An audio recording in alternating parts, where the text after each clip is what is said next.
I remember the exact tone of my mother's voice when she said it. Icy, entitled, absolute. You'll need to pay more rent now that your brother and his family are moving in. They have kids. It's only fair. Fair. The word hit harder than any insult could. That night, I sat in my room, the same one I'd been paying rent for on time every month for 6 years, while downstairs my brother Ryan and his wife laughed as they unpacked boxes, claiming space that had once been mine. For the first time in years, I didn't argue. I listened, and I planned. When I first began contributing rent to my parents, it wasn't about the money. It was about respect. I'd moved back home after college, promising to help out while I got on my feet. My brother Ryan had already married by then, a man juggling 2 kids, a mortgage he couldn't afford, and a string of poor choices my parents always cleaned up. Still, I paid month after month without complaint. I helped with groceries, repaired things around the house, even drove my mother to her appointments. Yet every time Ryan came home, she lit up as if a switch had been flipped. Her voice softened, her eyes warmed.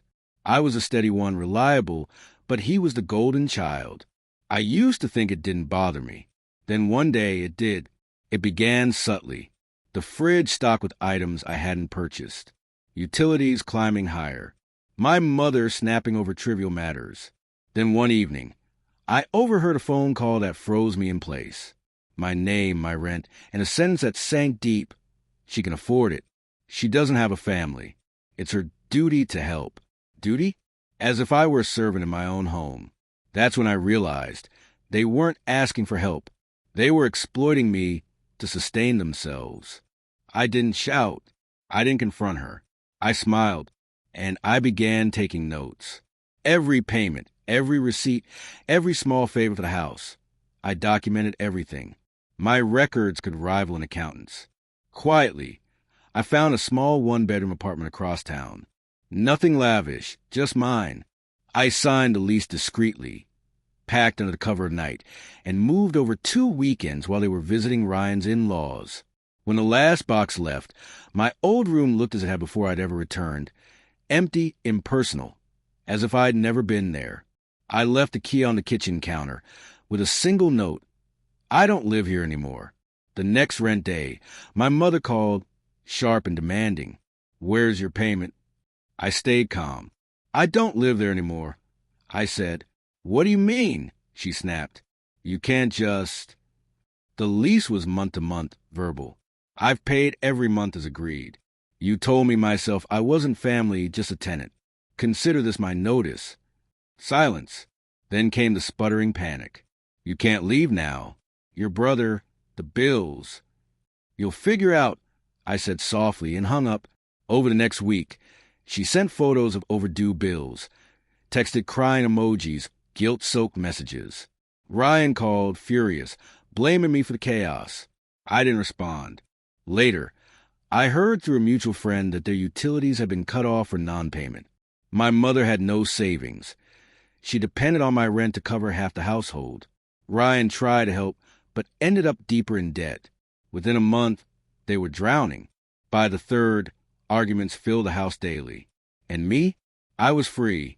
3 months later, my mother appeared at my apartment unannounced. Her eyes swollen, hair disheveled, a shadow of her former self. You've destroyed this family, she said, standing in my doorway. I let her speak, let her unravel. She blamed me for unpaid bills, Ryan's failing marriage, even her health. Then she said the one thing that broke my last thread of restraint. You're heartless. We gave you everything. I stepped closer, voice steady. You didn't give me everything. I earned it. Every dollar, every ounce of peace. I paid rent for years while you lived free. And when I stopped, you finally saw who was truly holding this house together. She blinked. Something cracked in her eyes. Realization, perhaps, or just shame. You think you've won, she whispered.